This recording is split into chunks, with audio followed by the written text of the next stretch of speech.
Mari kita berdoa. Terpujilah Engkau Allah Tritunggal yang Kudus, Bapa, Putra, dan Roh Kudus. Kami bersyukur dan berterima kasih kepadamu dalam kemurahan-Mu Engkau mempertemukan kami kembali pada hari yang baru ini. Biarlah kiranya Engkau dan belas kasih-Mu yang menuntun kami dan memampukan kami untuk menerima segala sesuatu yang menjadi peristiwa, segala sesuatu yang menjadi bagian kami pada hari ini. Apabila segala sesuatu yang tidak kami harapkan telah terjadi dan akan terjadi, janganlah kami lupa bahwa segala sesuatu berasal daripada Engkau. Engkau izinkan dalam hidup kami adalah untuk mengajar kami dan memberitahu kami tentang kehendak-Mu yang baik. Oleh karena itu Tuhan, tolong kami untuk mengerti apakah kehendak-Mu yang ingin Kau lakukan dalam hidup kami. Biarlah kiranya Engkau juga yang memampukan kami untuk dapat berjalan melakukan segala sesuatu yang Kau perkenankan. Terimalah kami padamu sendiri, ingatlah akan kami, dan layakkanlah kami untuk selalu dapat datang kepadamu meminta bantuan dan pertolongan-Mu, agar dengan pertolongan-Mu itu kami dapat melakukan hal-hal yang baik bagi perkenanan dan kemuliaan nama-Mu. Layakkan kami untuk memberitakan yang benar dan layakkan dan mampukan juga kami untuk dapat melakukan yang benar. Bukan untuk kemuliaan kami sendiri, tapi untuk kemuliaan Engkau Tuhan, yang memberikan anugerah dan kekuatan kepada siapapun yang meminta kepadamu. Engkau yang mulia telah bersemayam dalam bejana yang hina ini.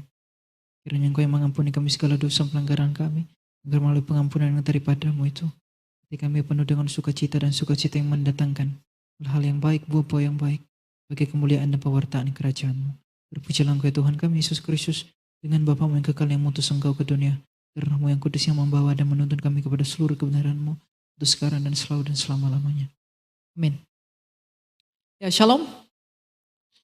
Hari ini kita akan belajar sesuatu, yaitu tentang alasan mengapa kita mengikut Yesus. Mengapakah kita perlu percaya dan apakah yang membuat kita harus datang kepada Yesus. Kita lihat sabda Kristus sendiri menurut Injil Yohanes pasal yang ketiga, ayat yang ke-16. Ayat ini sudah sering dibacakan oleh banyak orang, bahkan dalam momen Natal banyak orang membaca ayat ini. Tapi apakah kita mengerti apa yang sebenarnya dimaksud daripada ayat ini? Ayat ini sebenarnya merangkum secara singkat apa tujuan, apa makna, apa penggenapan, dan apa yang akan diberitahu dari maksud kedatangan anak manusia itu ke dunia. Dalam Yohanes 3:16 dikatakan, karena begitu besar kasih Allah akan dunia ini sehingga ia telah mengaruniakan anaknya yang tunggal, supaya setiap orang yang percaya kepadanya tidak binasa, melainkan beroleh hidup yang kekal. Ayat 17, sebab Allah mengutus anaknya ke dalam dunia bukan untuk menghakimi dunia, melainkan untuk supaya dunia diselamatkan melalui Dia. Siapa yang percaya kepadanya, ia tidak akan dihukum. Siapa yang tidak percaya, ia telah berada di bawah hukuman, sebab ia tidak percaya dalam nama anak tunggal Allah. Inilah hukuman itu, terang telah datang ke dalam dunia, tapi manusia lebih menyukai kegelapan daripada terang, sebab perbuatan-perbuatan mereka jahat. Sebab siapa yang berbuat jahat membenci terang, dan tidak datang kepada terang itu supaya perbuatan-perbuatannya yang jahat itu tidak tampak. Namun siapa yang melakukan yang benar, ia datang kepada terang, supaya menjadi nyata bahwa perbuatan-perbuatannya dilakukan dalam Allah. Ayat yang mau kita soroti adalah ayat yang ke-16. Karena begitu besar kasih Allah akan dunia ini sehingga yang mengaruniakan anaknya yang tunggal, supaya setiap orang percaya kepadanya tidak binasa melainkan beroleh hidup yang kekal. Mengapa di dalam Injil ini Tuhan Yesus mengatakan barang siapa yang percaya kepada anaknya untuk tidak binasa melainkan beroleh hidup yang kekal? Mengapa dia mengatakan orang yang percaya kepadanya tidak binasa melainkan beroleh hidup kekal? Ketika dia menganjurkan sesuatu, dia mengatakan kalau dia percaya tidak akan binasa, artinya yang tidak percaya akan binasa. Atau itu berangkat dari keadaan memang kita adalah orang-orang yang binasa. Untuk bisa memahami ayat ini kita harus mengerti dari sejak semula, dari kejadian, mengapakah Allah menciptakan manusia? Apakah tujuan Allah menciptakan manusia? Ayat ini tidak bisa dipahami begitu saja hanya dengan membaca. Tapi mengapa dikatakan barang siapa yang percaya kepada anak manusia itu, barang siapa yang percaya kepada Yesus tidak binasa melainkan beroleh hidup kekal. Kita harus mengerti bahwa memang sejak semula kita dicipta untuk hidup yang kekal, bukan untuk binasa. Tapi ada sesuatu yang terjadi yang membuat kita tidak mengalami hidup yang kekal itu. Nah, apakah yang terjadi? Kita harus kembali ke Eden. Apakah yang terjadi di Eden sehingga kehidupan yang kekal dan kebinasaan itu ada pada manusia? Mengapa ada kematian? Mengapa ada kebinasaan dan mengapa ada kerusakan dan kehancuran? Itu bukanlah desain, itu bukan apa yang Tuhan rancang sejak semula. Oleh karena itu, seperti apakah? Apakah tujuan Allah menjadikan manusia pada mulanya? Ketika pernahkah kita bertanya kepada Tuhan, Tuhan mengapa engkau menciptakan manusia? Apakah tujuan Allah menciptakan manusia? Pernahkah kita bertanya sebagai orang yang sudah menjadi Kristen? Apakah kita pernah berkata kepada Tuhan, Tuhan, apakah maksudmu menjadikan manusia? Apakah tujuanmu membuat kami ada? Ada beberapa orang mengatakan bahwa Allah menciptakan manusia tujuannya agar Allah punya teman. Tapi alasan itu tak tepat sebab Allah tidak membutuhkan teman. Karena dia, Sang Bapa itu yang Maha Kuasa, telah sejak kekal bersama firman dan rohnya di dalam relasinya yang kekal. Sehingga dia tak butuh manusia untuk menemani dia. Lalu ada yang mengatakan bahwa Allah menciptakan manusia agar manusia itu menyembah-nyembah dia. Jadi Tuhan butuh manusia sehingga manusia dicipta untuk menyembah dia. Tuhan tidak pernah mencipta manusia untuk menyembah-nyembah dia. Ketika Adam dicipta, apakah Tuhan mengatakan sembahlah aku? Tidak. Karena Tuhan tidak butuh manusia untuk sembah dia. Para kerubim dan serafim telah memuji Allah siang dan malam. Jadi manusia dicipta bukan untuk menyembah-nyembah Allah. Tapi apakah tujuan Allah menciptakan manusia? Menurut Injil Yohanes, karena Allah adalah kasih, maka tujuan Allah menciptakan manusia sejak semula hanyalah satu, yaitu untuk membagikan kasih-Nya. Buktinya apa? Ada 6 hari penciptaan, dan hari ke-7 Allah beristirahat. Manusia adalah ciptaan yang paling penting, yang paling berarti karena dicipta menurut gambar dan rupanya sendiri. Tapi kalau manusia itu yang paling penting, mengapa dicipta hari terakhir? Manusia dicipta bukan hari pertama, tapi manusia dicipta hari terakhir. Hari pertama Allah membentangkan Hasyamayim dan Haaretz, dia membentuk langit dan bumi, dia menciptakannya dari air dan dihidupkan oleh rohnya yang kudus. Ketika roh Allah mencengkrami semesta dan memberikan hidup. Hari kedua, ketiga, keempat, kelima, dia menciptakan semua baik. Dia menciptakan tumbuhan, hewan, apa yang di laut, apa yang di udara, memisahkan terang dan gelap. Dan ketika semua yang baik itu telah jadi, maka manusia dicipta pada hari yang terakhir untuk siap menikmati semua yang baik itu. Maka manusia dicipta tujuan Allah adalah agar manusia itu mengalami, menikmati kasih-Nya Allah. Sebab Allah itu sendiri adalah kasih. Ia mencipta malaikat agar malaikat merasakan kasih-Nya. Tapi lebih tinggi daripada para malaikat, manusia diciptakan Allah untuk merasakan kasih-Nya yang begitu besar. Sehingga manusia dicipta untuk menikmati kasih Allah. Dan bukti bahwa Dia menciptakan manusia untuk menikmati kasih Allah adalah kita dihidupkan oleh rohnya sendiri. Dan yang paling penting, Dia menjadikan semuanya selesai sebelum manusia itu diciptakan. Jadi tujuan Allah menciptakan manusia adalah untuk membagikan kasih-Nya. Kalau manusia diciptakan menurut gambar dan rupa Allah dan Allah itu kekal, maka manusia diciptakan untuk hidup yang kekal, tidak pernah untuk sementara waktu. Maka manusia pada mulanya diciptakan untuk mengalami hidup yang kekal. Allah adalah kasih dan kasih-Nya itu adalah kekal, maka manusia tentu saja diciptakan untuk hidup yang kekal. Tapi bagaimana caranya kita bisa memperoleh hidup yang kekal? Bagaimana manusia itu bisa tetap mengalami hidup kekal?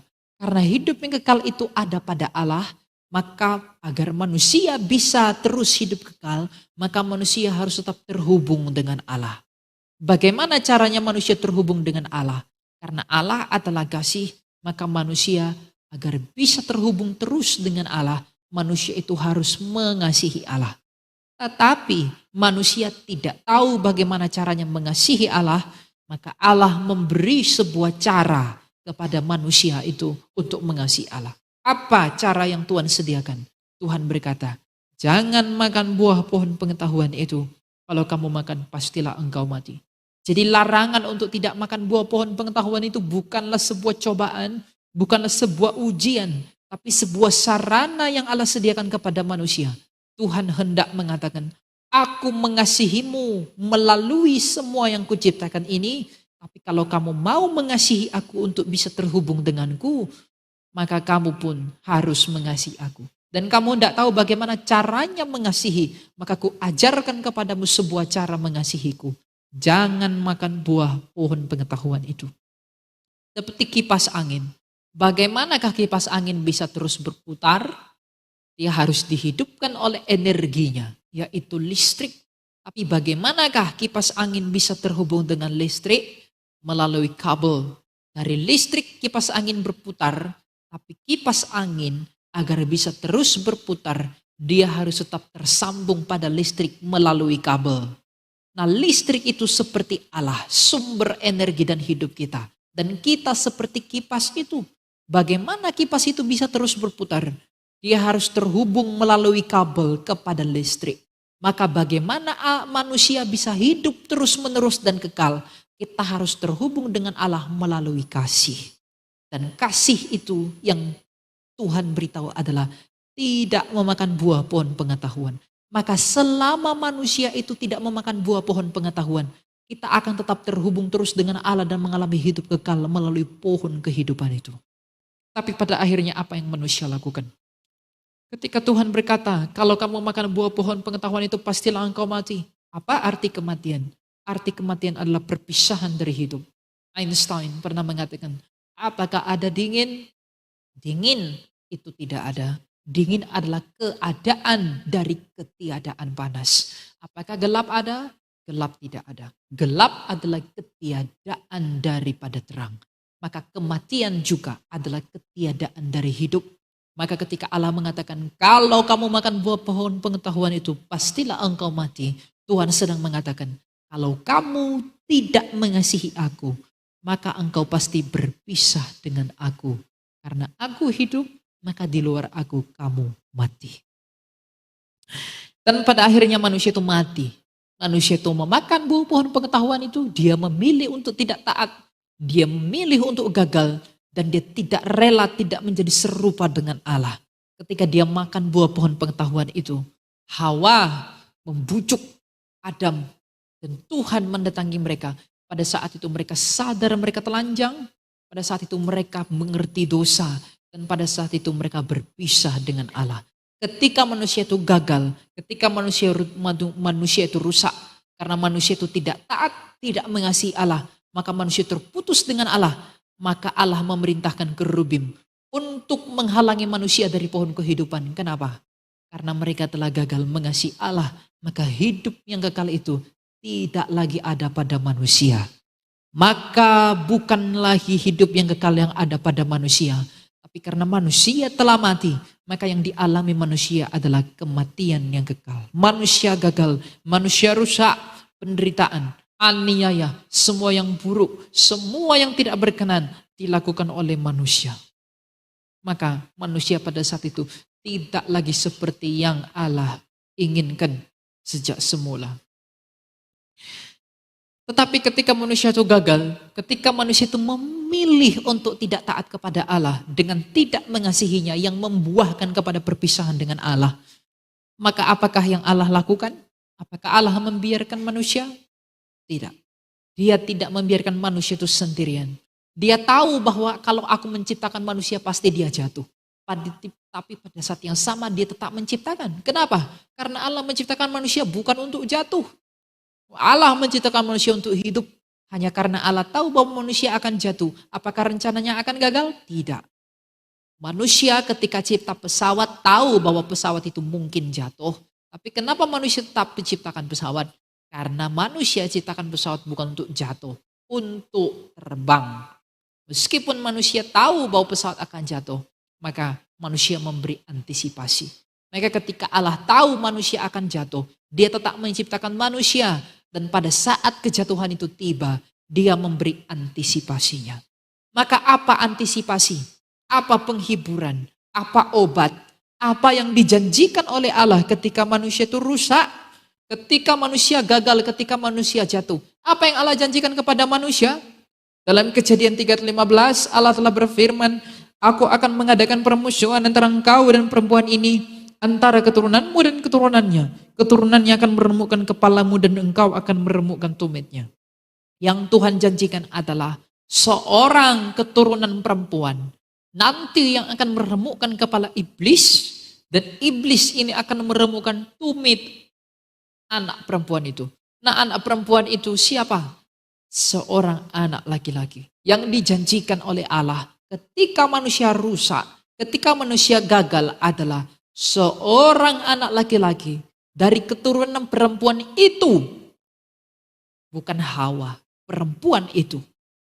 Dan nanti keturunan perempuan itu akan menginjak kepala iblis. Kenapa iblis yang harus diinjak? Karena iblislah yang mengundang manusia kepada maut. Dan nanti keturunan iblis itu akan meremukkan tumit anak laki-laki yang menginjak dia itu. Jadi Tuhan menjanjikan seorang anak laki-laki. Tuhan tak pernah janjikan agama. Jangan pernah percaya kepada agama manapun. Tuhan tidak menjanjikan seorang kaisar. Jangan pernah percaya kepada seorang kaisar. Tuhan tidak menjanjikan orang kaya. Jangan percaya kepada orang kaya. Tuhan tidak menjanjikan orang besar. Jangan percaya kepada orang besar. Tuhan tidak menjanjikan orang pinter. Jangan pernah percaya kepada orang pinter. Yang Tuhan janjikan adalah seorang anak laki-laki yang datang dari keturunan perempuan. Yang akan meremukkan kepala ular. Dan ular ini akan meremukkan tumit anak laki-laki itu. Maka selama 2000 tahun seluruh para nabi bernubuat secara bergantian di seluruh perjanjian lama, menubuatkan tentang seperti apakah anak laki-laki yang akan datang itu.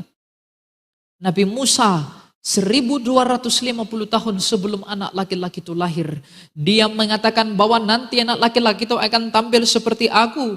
Jikalau aku memimpin engkau dari perbudakan Mesir, maka nanti anak laki-laki yang akan datang itu akan memimpin engkau dari perbudakan iblis dan kematian. Dia mengatakan kalau aku dari Lewi, maka anak laki-laki yang akan datang itu akan lahir dari tonggak bangsa Yehuda. Raja Daud 1000 tahun sebelum anak laki-laki itu lahir, dia mengatakan dalam Mazmur 22 bahwa nanti anak laki-laki itu akan berseru Eli, Eli lama sabachthani ketika tangan dan kakinya dipaku dan anjing-anjing mengerumuninya. 750 tahun sebelum anak laki-laki itu lahir, Nabi Yesaya dalam Yesaya 53 mengatakan bahwa nanti anak laki-laki yang akan datang itu akan ditikam, akan dianiaya, akan disesah, bukan oleh karena kesalahannya sendiri, tapi oleh karena kesalahan kita yang ditimpakan kepadanya, dan oleh bilur-bilurnya kita menjadi sembuh, dan dia akan melihat seluruh pengikutnya akan hidup dalam kekekalan. 700 tahun sebelum anak laki-laki itu lahir, Nabi Mika menubuatkan bahwa nanti anak laki-laki itu yang dijanjikan oleh Allah akan lahir di sebuah kandang domba di Bethlehem. Ve'atah migdal eder. Anak laki-laki yang dijanjikan itu akan lahir di kandang domba.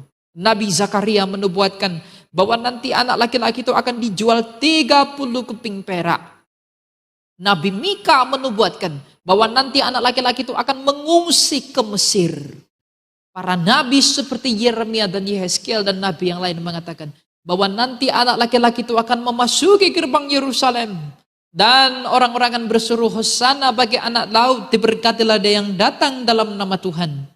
Jubahnya akan diundi, dia akan diberi minum yang pahit, dia akan disesah, dia akan mengalami semua yang sulit, tapi semuanya itu dilakukan untuk menolong manusia. Maka selama 2000 tahun itu seluruh para nabi bernubuat, seluruh perjanjian lama itu berisi histori, berisi sejarah, berisi budaya. Tapi inti daripada semuanya itu adalah menubuatkan ciri-ciri anak laki-laki yang Tuhan janjikan itu. Dan setelah genap waktunya, pada tahun 4 sebelum Masehi, lahirlah seorang anak laki-laki dari keturunan Yehuda, dari Maria, seorang perawan mengandung. Dia adalah keturunan Yehuda bernama Maria, anak Eliakim dan Ana. Lahir di sebuah kandang domba di Bethlehem di kotanya Daud. Lalu mengungsi ke Mesir atas perintah Raja Herodes. Lalu pergi pulang kembali. Tumbuh besar di Nazaret. Mati dan terpaku di Yerusalem di Kalvari. Mati selama 3 hari 3 malam. Bangkit pada hari ketiga, dia menggenapi semua yang dilihat para nabi. Dia berseru Eli Eli lama sabachthani seperti yang dikatakan Daud ketika tangan dan kakinya dipaku. Padahal ketika Daud menubuatkan itu salib belum ada karena Daud masih menjadi raja. Tapi Daud bisa melihat bahwa nanti anak laki-laki keturunanku itu akan dipaku di kayu salib. Tangan dan kakinya akan terpaku. Dia menunggangi keledai, dia memasuki Yerusalem, Dia dianiaya, mengalami semua yang disebutkan para nabi. 300 ciri-ciri yang disebutkan para nabi, semua digenapi oleh dia tanpa meleset satupun. Itulah yang kita sebut Yesus yang digelari Kristus dari Nazaret. Tapi apakah tujuannya menggenapi semuanya itu? Apakah maksud Yesus Kristus ini menggenapi semuanya itu? Apakah tujuannya dia datang ke dunia? Mengapa dari seluruh orang yang pernah dilahirkan hanya dia yang menggenapi seluruh nubuatan itu? Sampai hari ini 5.000 tahun sejak berdirinya kalender orang Ibrani, tak satu pun yang dapat memenuhi seluruh kriteria Mesias selain daripada Yesus Kristus, dan tidak mungkin pernah ada lagi.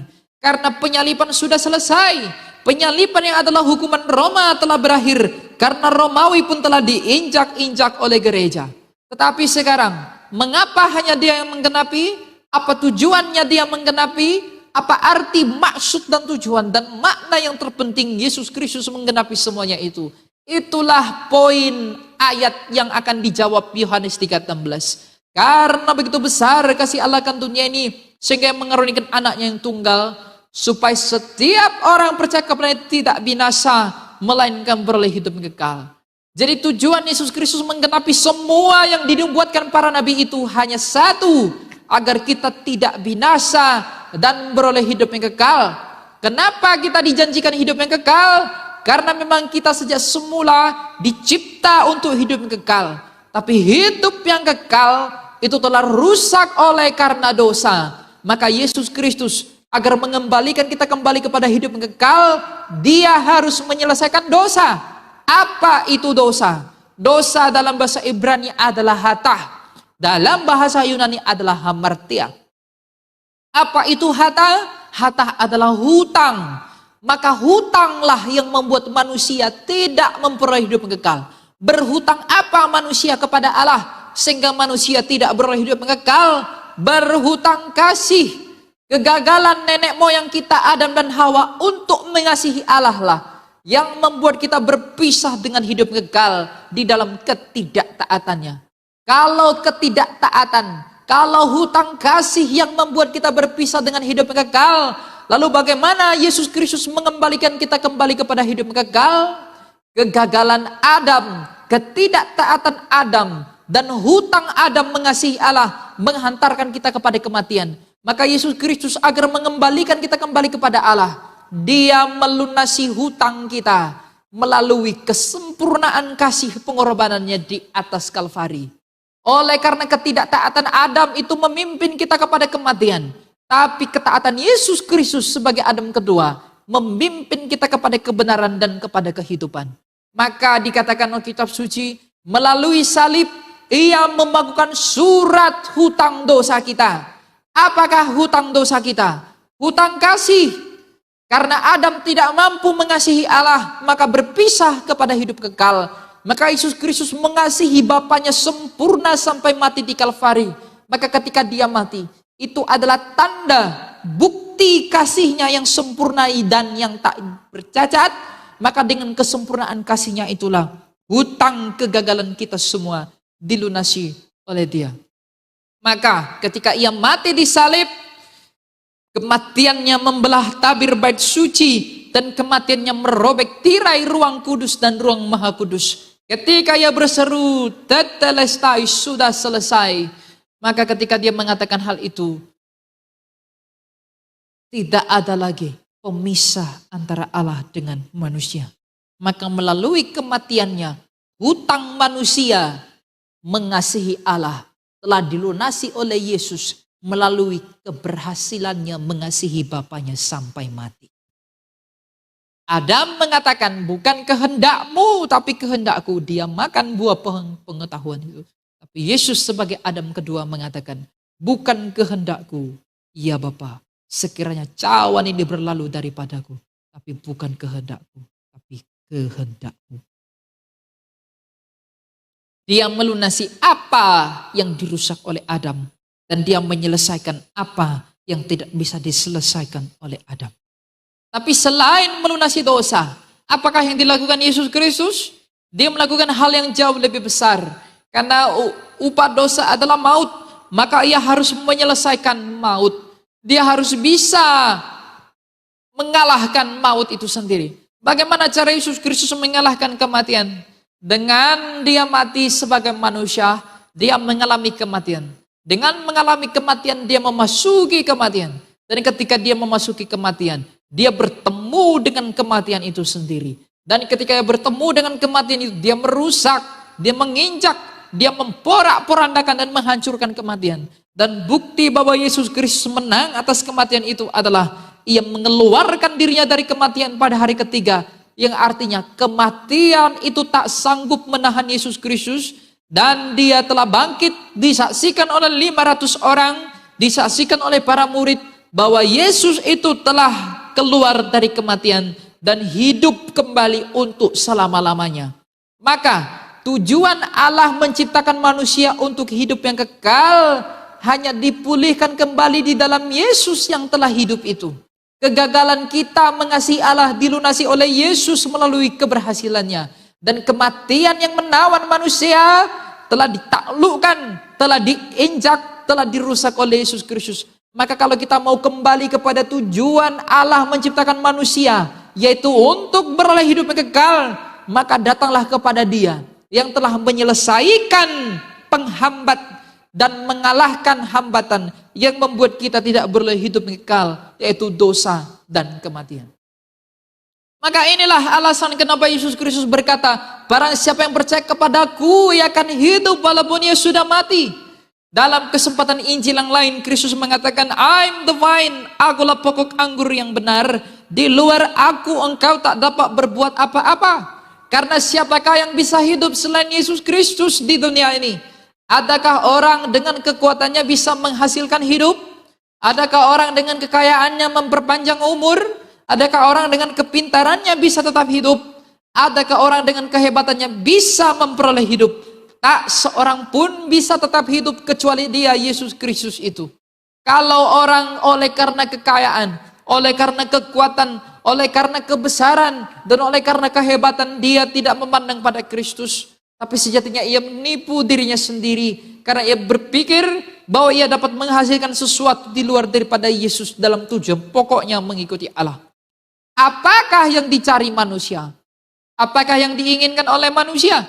Dalam khotbah saya selalu menekankan, apapun agamamu, apapun kepercayaanmu, dari perempuan manapun engkau dilahirkan, di zaman manapun engkau hidup, di era manapun engkau terpimpin, baik orang besar, orang kecil, orang kaya, orang miskin, laki dan perempuan, hamba maupun tuan, semua orang di dunia ini dari zaman Adam hingga Maranatha, yang diperjuangkan manusia itu hanya satu, yaitu ingin hidup.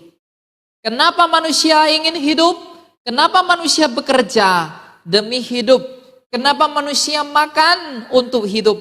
Kenapa manusia cari uang, menumpuk uang bermiliar-miliar agar aman dan tetap bisa hidup? Dengan beli rumah, dengan beli mobil, dengan punya uang banyak, dia bisa aman dan merasa bisa tetap hidup. Orang-orang yang super kaya, ketika dia sakit batuk-batuk, dia langsung pergi ke Singapura mencari dokter terbaik agar batuknya tidak memimpin dia pada kematian. Ketika orang ingin bisa tetap hidup, ada masalah pada lemak-lemaknya, dia pergi ke dokter yang mahal untuk melakukan perawatan agar tidak kolesterol dan mati. Ada orang agar tidak cepat mati, dia cari suplemen, obat-obatan paling besar, paling kuat dan paling mahal agar dia bisa tetap hidup. Biologi ada itu merekayasa sesuatu demi kehidupan. Fisika ada itu merekayasa sesuatu demi mempermudah hidup. Kimia itu ada melakukan sesuatu demi mempermudah hidup. Semua ilmu pengetahuan di dunia ini adalah bagaimana manusia itu untuk bisa hidup dengan mudah. Xi Jinping ketika bertemu dengan Putin di parade militer di Tiongkok, mereka berdiskusi bagaimana menemukan obat-obatan agar manusia itu bisa tahan 5 tahun lebih tua dan tidak mati-mati.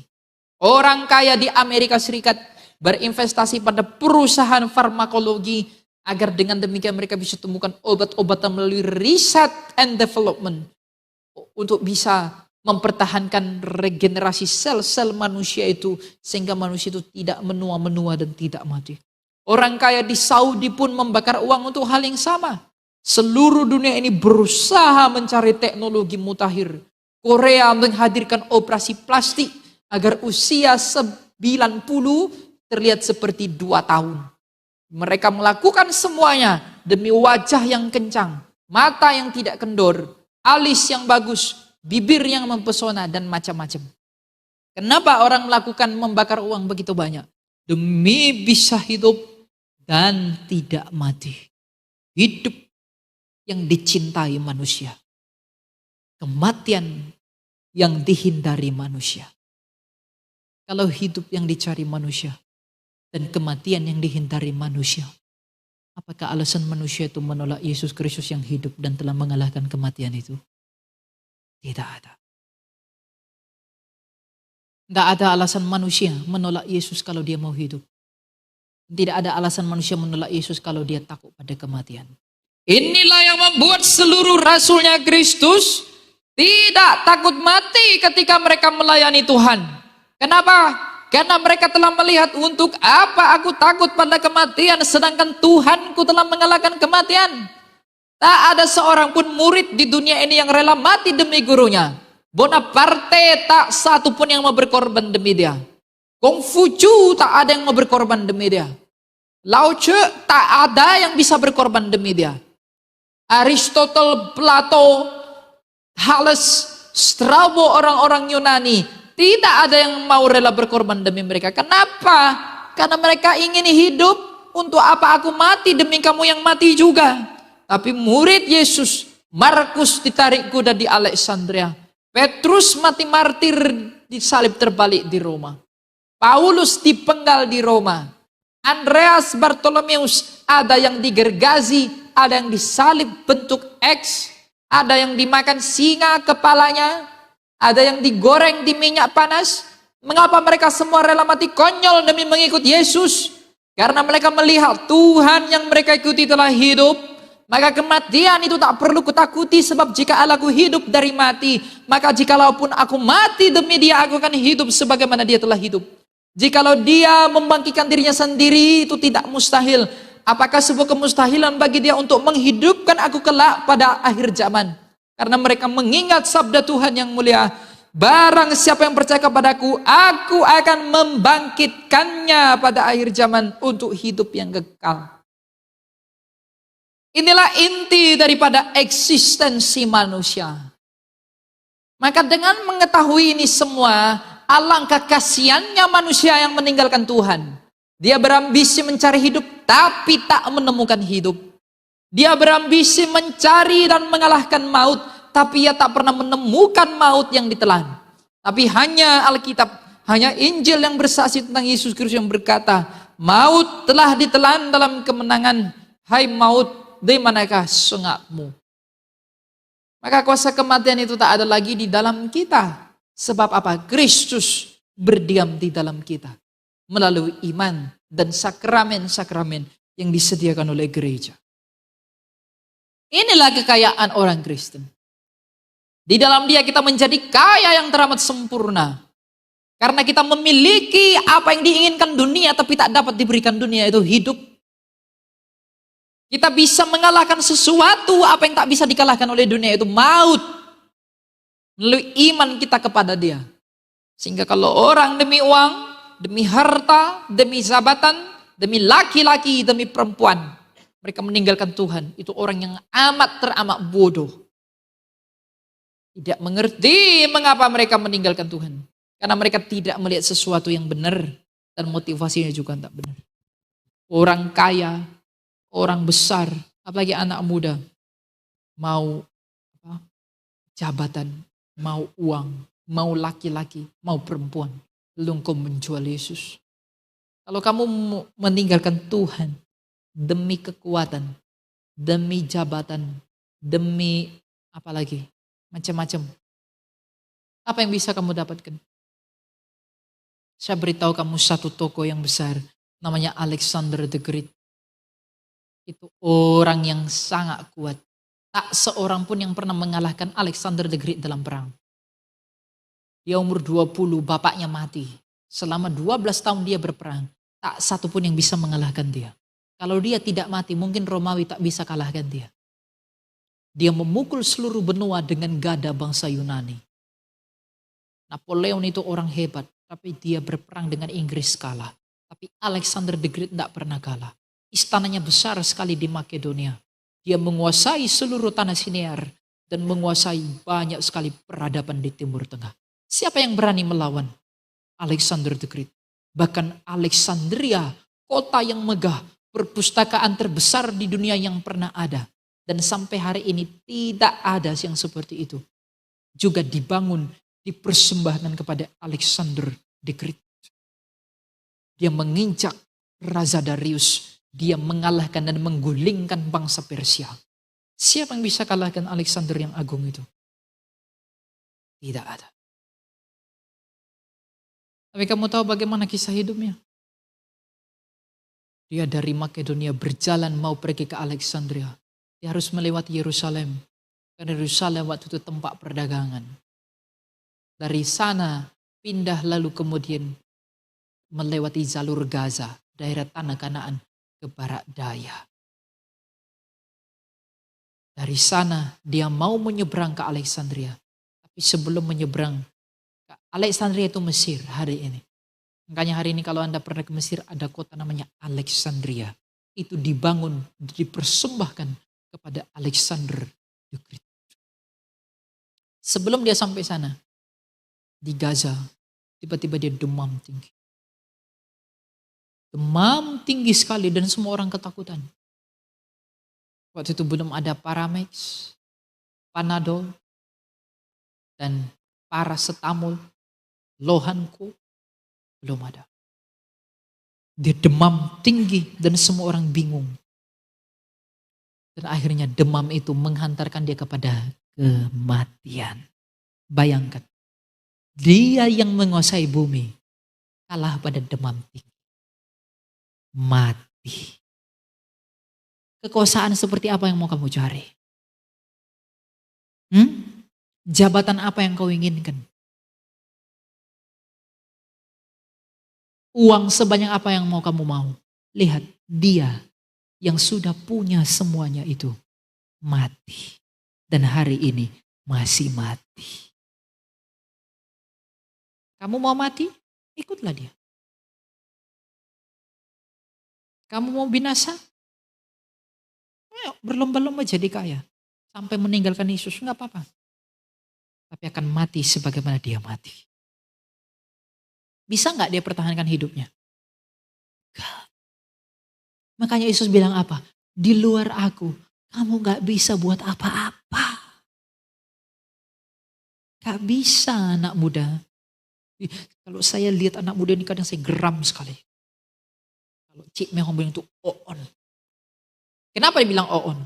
Mereka dengan gampangnya, halah semua Tuhan sama saja. Semua agama sama saja. Sama bagimu. Karena kamu tidak tahu apa-apa. Gak apa-apa lah aku mengawinkan diri demi perempuan yang kucintai ini. Untuk apa kamu mencintai tapi mati? Untuk apa kamu dapat perempuan cantik? Wah laki-laki, perempuan cantik yang kau puja-puji itu akan membusuk sebagaimana engkau membusuk. Laki-laki yang kau puja-puja, wahai perempuan, juga akan mati sebagaimana engkau mati. Apakah artinya cinta? Apakah artinya hubungan? Apakah artinya keluarga kalau semua berakhir pada kematian? Tapi bukankah itu yang kita inginkan? Apa artinya semua yang kita buat di dunia ini kalau ujungnya adalah kematian?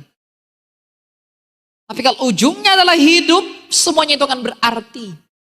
Maka jangan tabur di dunia ini yang palsu. Taburlah yang benar di dalam kebenaran Tuhan. Agar kita hidup sebagaimana Tuhan itu hidup.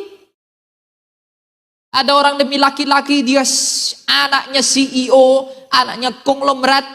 Lalu dia ajak, mari ikut saya nanti. Enggak usah ikut Yesus. Dia, iya saya yang penting hidup mewah. Penting hidup enak. Yang penting kaya. yang penting besar, yang penting dipuji orang. Wah, kawin dengan konglomerat. Bangga, begitu. Banyak yang bangga karena oon. Tidak tahu. The essence of the life itu apa? Nah, iblis tuh menipu kamu dengan begitu. Kalau kamu bisa bertahan sampai pada kesudahannya, engkau akan diberi mahkota kehidupan, kata Tuhan. Yang di dunia ini, yang kamu lihat, saya di TikTok tuh scroll ya, ada anak orang kaya di Jakarta, saling sindir-sindir dengan orang kaya lainnya. Oh, tas saya ini lebih mahal. Tas dia tuh pasti palsu. Saya ini istri sah, dia bukan. Adu kekayaan, adu mobil, kasihan saya lihatnya. Udah tua bukan cari Tuhan. Pengen diakui, pengen dianggap hebat, pengen dicintai, pengen dipuji. Saya miris begini. Kalau dengan uangmu kamu pikir, itulah bukti bahwa uang tuh gak bisa beli kebahagiaan. Kalau uangmu bisa beli kebahagiaanmu, gak mungkin kau koar-koar. Orang yang koar-koar itu bentuk pemberontakan. Batinnya tidak berdamai. Orang mau jadi kaya cari apa sih? Ketenangan kan. Nah kalau dia bilang banyak duit tapi tidak tenang, apa gunanya? Rasul Tuhan itu ketika digergaji, dia tetap mengatakan sembari dia digergaji, dia mengatakan percayalah, percayalah. Bayangkan, orang mau digergaji udah mau putus atas bawah, dia masih mengatakan percayalah, percayalah. Ketenangan apakah itu? Ini enggak dalam aniaya loh, cuma disindir, memberontak-berontak. Hanya karena tidak mau kalah kaya. Itu yang dipuji anak muda sekarang. Oh, wajarlah dia sombong. Kesombongan pun jadi wajar. Wajarlah dia sombong, kan dia kaya. Marilah kita berlomba-lomba jadi kaya. Kamu mau jadi kaya untuk sombong berarti yang kamu kejar? Buat apa? Perempuan-perempuan, agar aku bisa cantik. Hidungku ini, aduh aku lahir hidungku ini kecil. Kalau aku dapat laki-laki yang kaya, aku bisa ke Korea ditambah panjang. Maka dia cari laki-laki kaya. Apapun itu enggak apa-apa, Tuhan itu enggak penting. Yang penting hidungku naik. Lalu dia dapat laki-laki bawa operasi plastik. Hidungnya menjadi panjang. Ditambah plastik-plastik di sini. Lalu dia meninggalkan Tuhan. Padahal ketika dia mati itu kembali original. Itu enggak nambah. Enggak guna apa-apa. Lalu laki-laki demi perempuan berambisi banyak hal, meninggal. Ya kamu bekerja untuk bisa sukses itu enggak apa-apa. Itu baik. Tapi jangan sampai meninggalkan Tuhan. Kalau kamu sampai meninggalkan Tuhan enggak ada artinya. Aduh kasihan deh. Kasihan itu enggak kira-kira gitu loh. Udahlah pengen hidup, mati enggak hidup. Buat apa? Cuma orang begitu banyak banget bangga. Saya pernah nasihati orang. Ngapain kamu ninggalin Tuhan demi ini semua? Dia bilang, karena kamu miskin aja kan kamu ngomong begitu. Dia bilang gitu kepada saya. Saya gak mau lagi tegur dia. Sampai suatu saat yang katanya mencintai dia, meninggalkan dia. Semua fasilitas tercabut. Dia juga kembali miskin seperti saya. Akhirnya dia datang menangis-nangis. Enak kan? Begitu. Kebahagiaan itu bukan status bendawi. Kebahagiaan itu status batin. Bukan benda. Untuk orang kaya sekali. Konglomerat. Punya private jet. Umur sudah tua. 70 tahun lebih. Dia mengatakan. Kenapa ya? Saya punya ini, punya itu. Why I'm not happy? Kenapa saya tidak bahagia? Kamu terlalu tua jadi bodoh. Kenapa? Kamu pikir kebahagiaan itu status benda. Kebahagiaan itu batin. Bukan benda. Dan yang menawarkan kebahagiaan batin itu siapa? Kristus. Marilah kepadaku yang berbeban berat dan letih lesu. Aku akan memberikan kelegaan kepada jiwamu. Itu artinya apa? Ketika dunia menuntut kamu anak muda. Dunia menuntut kamu dengan status dunia ini. Orang kaya harus begini. Orang keren harus begini. Mobil harus merek ini. Ketika dunia menuntut kamu dan kamu lelah untuk bisa memenuhinya. Maka kamu harus ingat dia. Yang gak bisa diberikan oleh dunia ini. Ketika kamu lelah mengejar dunia ini, waduh, beristirahatlah di dalam dia dan belajarlah daripadanya. Agar kamu melihat reality hidup itu apa. Kalau hidup ini kita mengikuti prinsip hidup ini enteng. Orang bilang apapun ya udahlah terserah. Yang buat berat itu kan keinginan-keinginanmu. Yang buat hidupmu berat itu kan ambisimu. Ingin inilah, ingin itulah, apalah macam-macam. Ada perempuan baik-baik di sana, kamu mau cari yang di Korea. Ada perempuan cantik di situ yang baik hati, kamu pengen yang suka joget-joget di Belanda sana. Spek ini, fiturnya harus ada ini, macam-macam. Perempuan pun harus ada fitur, laki-laki pun harus begitu. Sekarang standar-standar TikTok tuh merusak orang. Karena TikTok tuh bisa orang bercerai loh. Kenapa? Suami yang baik adalah yang membelikan martabak jam 3 pagi. Suami saya tidak begitu, berarti dia tidak sayang kepada saya. Maka marilah kita bercerai. Mohon maaf, orang gila itu. Kenapa seperti itu? Dia tidak mengerti. Tuhan tuh dia nggak mengerti. Makanya di luar Kristus itu, yang mungkin kamu sukses, kamu berhasil, kamu kaya. Mungkin ya, karena banyak di luar Kristus seperti itu. Tapi apakah kamu akan hidup? Tidak. Kisah orang kaya dan Lazarus itu di dalam Lukas 16. Orang kaya itu makan di kursi mewah tiap hari. Bahkan dia memakai kain lenan halus berwarna ungu. Warna ungu di zaman Tuhan itu adalah warna yang mahal. Entah kenapa sekarang bilang warna ungu itu warna janda. Apa hubungannya? Warna ungu itu warna mahal. Karena ungu itu sulit didapatkan. Itu harus didapatin dari senyawa tertentu dari kerang. Sehingga mahal sekali warna ungu itu. Warna kemuliaan Allah. Ungu. Bayangin, dia makan. Enak terus. Bajunya aja mahal-mahal. Itu kayak sekarang orang bajunya aja. Berapa bajumu? 20 juta. 20 juta. Satu kaos 20 juta. Ada 50 juta. Jas 100 juta. Ya gak apa-apa sih kalau ada duit. Tapi orang yang mengerti Tuhan gak akan begitu. Gak akan begitu. Dia enak-enak di bumi ini. Tapi ketika dia mati, kemana dia pergi? Alam maut. Kebahagiaan dia di dunia, katakanlah dia hidup 100 tahun. Bahagia terus setiap hari. Ketika dia mati ke alam maut bukan 100 tahun. Selama-lamanya. Tidak sebanding. Cuma nafsu kita bergejolak pengen yang ada cepet-cepet aja. Nanti akhir zaman tuh tidak perlu dipikirin. Ingat ya anak muda, kalau kamu dalam kemudaanmu tidak tertarik dengan Tuhan, hati-hati. Kalau kamu kalau ada orang ngomongin Tuhan tuh, kamu males, kamu nggak suka. Alah, udahlah, toleransi. Apa itu toleransi? Toleransi itu artinya membiarkan.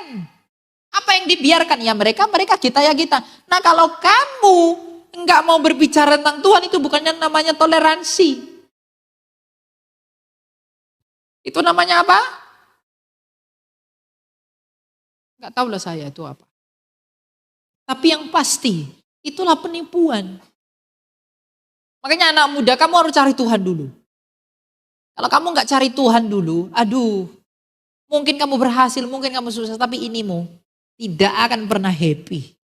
Kamu mungkin tergoda orang lihat apa pamer di sosial media. Wih, apa itu mobil yang apa itu? Dibeli-beli orang itu. Tuh, yang pintunya apa? Yang McLaren. Kamu lihat, wah masih muda, ratusan miliar. Lalu kamu iri, lalu kamu pengen begitu. Lalu ambisi seperti itu tanpa mengingat Tuhan. Kamu pikir orang seperti itu bahagia? Tidak. Ya, dia bahagia dari pujian orang. Tapi dari dalam dirinya dia itu gak bahagia. Makanya sehidupnya sampai mati, pamer terus agar dia bisa tak bahagia. Jadi kebahagiaannya itu tergantung dari luar, bukan dari dalam. Itu seperti bunga bangkai yang bau, ditaburi parfum terus-terus berwangi. Tapi kebahagiaan sejati itu seperti jasmin dan bunga krisan. Dari dalam dia wangi, karena hatinya memang benar-benar ngerti Tuhan. Jadi kebahagiaan itu gak tergantung yang di luar. Makanya anak muda gak usah banyak gaya, ingin dicari orang, diakui orang. Itu penyakit anak muda zaman sekarang. Sehingga kemana-mana, kalau begini pakaian seperti ini akan dipuja. Yang begini akan enak sekali, akan dipandang orang. Sampai dia gak pikir hal-hal yang baik. Dia hanya pikir bagaimana memuaskan orang agar I'm happy. Kasihan lo dirimu itu. Kamu mati-matian ingin menyenangkan orang. Kamu mati-matian ingin memuaskan laki-laki. Kamu ingin mati-matian memuaskan perempuan. Tapi kamu tak pernah mati-matian berjuang menyenangkan hati Tuhan. Lalu pasang story, Tuhan Yesus baik. Tuhan Yesus dari surga, kasihan ini anak. Hatinya dengan tindakannya beda. Bersyukur kalau masih mau cari Tuhan. Kalau enggak cari Tuhan ya gimana? Ada anak muda tuh ngomongin Tuhan tuh dianggap kayak aib gitu loh. Tabu. Ngapain sih ngomongin Tuhan? Bahkan saya punya murid di Jakarta. Ada 2 orang saya muridkan. Ini satu kampus dengan saya. Ini dulu duniawi sekali. Pikirannya wah pokoknya kaya. Setelah ikut saya dia ada berubah. Lalu dia berkumpul dengan teman-teman sebelumnya. Dan dia mulai ngomongin Tuhan. Teman-teman sebelumnya ngejek dia. Kamu sekarang kok ngomong Tuhan sih gitu. Nah kok ada orang begini. Orang ngomong Tuhan dianggap aib. Tapi orang ngomongin disco, baju perempuan yang terbuka-buka di sana, bangga sekali. Rusak kan? Tapi itu yang disukai dunia ini. Karena apa? Dunia nganggap itu keren. Itu yang dikejar anak muda jadinya. Karena apa? Dunia bilang ini keren, anak muda cari itu biar dibilang keren. Yang Tuhan bilang keren gak dicari. Tuhan bilang keren padahal ini gak dicari, itu gak ada peminatnya. Tapi dunia ini bilang ini lo keren lo, begini lo. Itu yang dicari. Tertipu. Bukan hanya kamu, saya pun pernah tertipu kok. Kita semua sama-sama belajar dan sama-sama tertipu. Tapi kalau kita sadar kita tertipu, kita harus keluar. Oh ternyata Tuhan, yang kau lakukan ini gak ada artinya. Ternyata hidup itu yang kau sendiri kok. Kematian itu yang hanya kamu yang mengalahkan. Maka Tuhan, yang kau lakukan sekarang kan demi hidup. Aku harus melekat dengan Engkau. Ternyata itu kuncinya. Hidup yang seperti itu enak banget. Gak perlu dipandang, dipuji orang. Pokoknya kalau hatinya bahagia itu, mau dia naik gunung, mau dia turun apa itu tenang, enak. Karena gak dibebani oleh tuntutan orang. Gak dibebani oleh tuntutan dunia. Dunia ini membebani kamu dengan tuntutan-tuntutan agar kamu sibuk, agar kamu terus melupakan Tuhan. Pasti itu. Kita disibukkan dengan apa yang gak penting. Termasuk pacaran. 24 jam seminggu. Mandi pun, di kamar mandi pun, dimanapun teleponan terus. Saya pernah ketemu dengan orang seperti itu. Saya heran. Kamu ngapain bawa HP mandi? Ini lagi teleponan. Kamu mandi teleponan. Oh iya, biar tetap update. Karena mereka LDR. Jadi makan mandi pun harus tahu. Semua update. Makan apa pagi, siang, malam, terus update. Kuliah pun tersambung di sini. Apa namanya? AirPods. Saya bilang, kalau kamu begini, kamu gak punya waktu sama Tuhan. Kamu gak lupa mengabari kamu makan apa, pakai baju apa, pakai parfum merek apa hari ini. Kepada pacarmu yang belum tentu milikmu itu. Tapi kamu gak pernah mengabari Tuhan bagaimana keadaanmu. Lebih excited jalan sama pacar daripada jalan sama Tuhan kan. Kenapa begitu? Nafsu. Daging. Lebih enak rasanya makan bersama pacar daripada makan sama Bapak rohani, ya kan? Kalau makan sama pendeta tuh kayaknya takut gitu. Tapi makan sama pacar tuh lebih nikmat. Sambil memandangi wajahmu yang kucintai. Padahal itu bukan cinta. Entah apapun itu, gak tahu. Maka anak muda, ya karena saya juga masih muda, kalau kita diberitahu bahwa kita sedang tertipu, wake up, bangun. Bukan berarti kamu gak boleh kerja, gak boleh kaya. Ya bekerja aja, bekerja. Kamu kuliah dengan sungguh-sungguh. Cari uang. Tabung sebanyak mungkin. Jangan boros, jangan hedon. Tapi motivasimu ya lihat motivasi yang benar dalam Tuhan. Dan berjalan bersama Tuhan. Tujuannya untuk Tuhan juga. Tapi jangan lupa untuk berdoa demikian. Jadilah kehendakmu.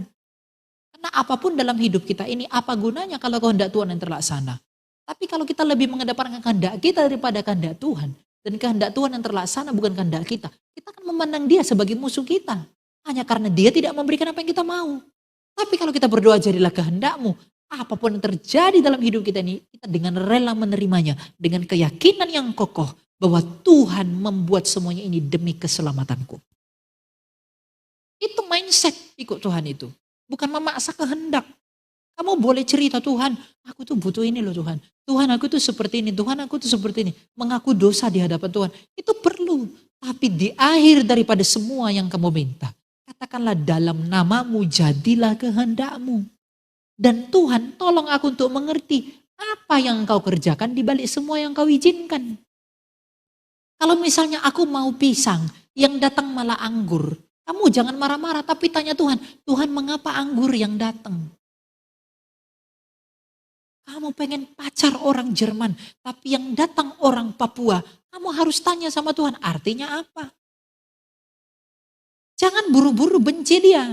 Ingat ya, Tuhan tak pernah salah dalam keputusannya, dosamu dan dosaku yang membuat kita salah memahami dia.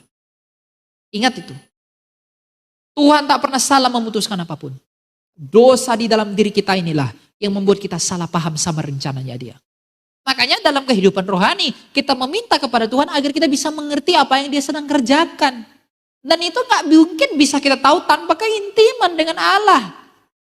Kamu tahu kalau pacarmu ngetik iye, tanda tanya, berarti lagi ngambek. Kalau jalannya cepat, berarti lagi ngambek. Kalau begini, artinya makan ini. Entah apa-apa lah itu. Kamu ngerti? Tapi Tuhan pun bisa dimengerti melalui tanda-tanda rohani. Masalahnya bukan itu yang kita cari. Kita nggak cari. Jangan bilang, aku nggak memperoleh. Kamu nggak memperoleh karena kamu nggak mencari. Padahal Tuhan berkata, carilah dahulu kerajaan Allah dan kebenarannya. Maka semua ditambahkan kepadamu. Tidak sulit bagi Tuhan kasih kamu uang yang banyak. Kasih kamu wanita seperti apa, itu tidak sulit. Tapi kalau itu mencelakakan engkau, Tuhan gak akan kasih. Nah kalau kamu pikir itu baik, kamu gak mengerti maksud Tuhan dan keselamatan kamu akan lawan dia. Karena kamu lebih mengedepankan keinginan dagingmu, bukan kehendak Allah. Jadi ketika Tuhan menahan sesuatu yang dia tahu itu mencelakakan kita, dan kita ngotot ingin itu terus, celaka kita. Makanya mengerti kehendak Allah itu yang paling penting dalam kehidupan kita. Makanya berjalan bersama Tuhan itu artinya mengerti kehendak dan maksudnya Tuhan. bukan yang lain-lain. Oh ya Tuhan, apa ya artinya? Mengapa ya? Dan untuk bisa berjalan seperti itu butuh kerendahan hati. Untuk bisa mengerti bahwa memang Tuhan berdaulat atas hidup manusia. Tuhan tak akan pernah menahan berkat yang baik kalau itu baik buat keselamatanmu. Kalau anaknya saja diberikan kepada dunia, apalagi yang ada di dunia ini. Tuhan tak pernah menahan yang baik kok. Anaknya saja dia berikan loh. Yang dia peluk dalam kekekalan, dia lepaskan untuk sementara waktu. Kalau itu dia berikan, Tuhan kok yang menciptakan semua yang kita sebut sebagai milik kita. Tuhan yang menjadikan semua, mana ada yang bisa dihasilkan dari manusia. Gak sulit bagi Tuhan menyediakan hal-hal yang receh-receh itu. Apalah, entah apa yang dicari orang. Gak sulit. Tapi masalahnya Tuhan tuh sayang sekali dengan kita. I want you to be safe. Aku mau kamu selamat, itu doang. Aku hanya mau kamu selamat. Karena kalau kamu selamat, kamu ketemu dengan aku nanti di Firdaus, maka kebahagiaan yang tak pernah kamu bayangkan, yang tak pernah timbul dalam hatimu, yang tak pernah didengar telinga, tak pernah dilihat mata, itu yang kuberikan bagimu. Tapi kita ini gak sabaran. Kita hanya mau yang bisa diraba, yang bisa didengar. Kita tidak rindu dalam pengharapan kepada apa yang tak bisa dilihat oleh mata. Dan bahkan timbul dalam hati manusia tak pernah. Kalau kebahagiaan yang timbul dalam hati kita begitu nikmat, apalagi yang tidak pernah timbul. Cuma kita gak cari itu. Nah itulah kita, bodoh-bodoh kita ini memang. Ditipu oleh iblis. Sehingga kita tidak menyediakan waktu untuk datang kepada Tuhan. Lagi anak muda. Anak muda itu kalau kemudaannya digunakan their power, digunakan untuk ikut Tuhan, itu luar biasa. Tapi anak muda juga lah sumber semua ajaran sesat. Arius ketika melawan Athanasius. Siapa lagi? Macam-macam. Itu orang-orang muda itu. Makanya orang muda, kalau muda, tapi tanpa disertai dengan hati yang rendah, bahaya. Karena anak muda itu sumber ajaran sesat. Saking semangatnya dia, dibuat ini. Macam-macam. Karena apa? Hatinya belum diperbaiki. Bahkan yang paling bahaya itu dibungkus-bungkus dalam Tuhan. Itu bahaya. Makanya be aware anak muda. Jangan gunakan kemudaanmu ya. Kalaupun kita jatuh dalam dosa, telah jatuh. Bahkan kalau 1000 kali pun kamu jatuh dalam dosa sehari.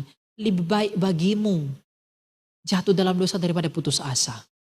3 kesombongan, 3 dosa yang paling bahaya. Yang tidak kelihatan itu apa? Kesombongan, putus asa, dan suam-suam kuku. Itu paling bahaya.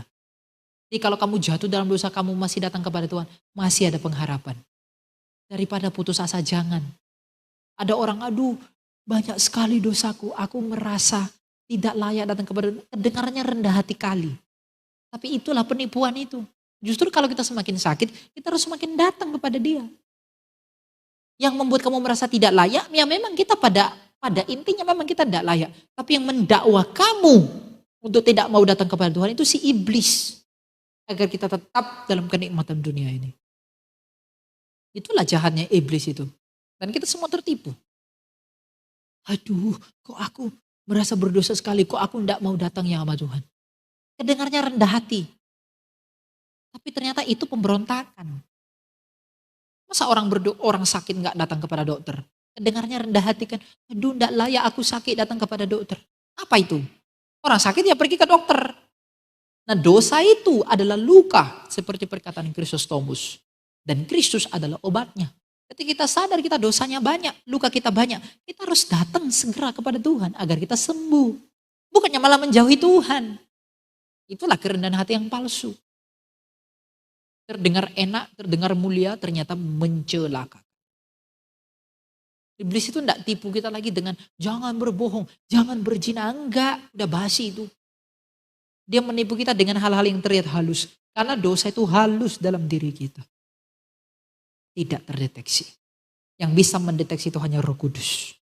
Makanya tiap hari luangkan waktumu agar Roh Kudus mengkoreksi kita. Sebentar lagi kita akan menerima rahmat yang besar, itu perjamuan suci yang melaluinya kita bersatu dengan Tuhan melalui tubuh dan darahnya. Ingat, sebelum kamu menerima nanti, akui dosamu di hadapan Tuhan. Agar tubuh bejana yang hina ini dapat menjadi tempat yang dilayakkan bagi harta rohani di dalam diri kita. Gak ada Tuhan seperti Tuhan orang Kristen. Tuhan orang lain, aku kasih kamu surga, bidadari tiap hari. Aku kasih kamu surga, mantap-mantap tiap hari. Aku kasih kamu surga, rumah besar, lantai, begini-begini. Bahkan orang Kristen pun ada yang pikirannya begitu. Masih udah pikirin surga pun tapi masih duniawi banget. Nanti di surga lantainya emas. Mana ada emas di surga? Buat apa emas? Kamu mau jualan kah di sana? Ada emas, ada berlian. Di surga itu enggak butuh emas. Itu semua penggambaran di kitab Wahyu, itu penggambaran kemuliaan surga itu. Tuhan-Tuhan lain menjanjikan kamu ke tempat begini-begini. Tapi hanya Tuhan orang Kristen yang bilang apa?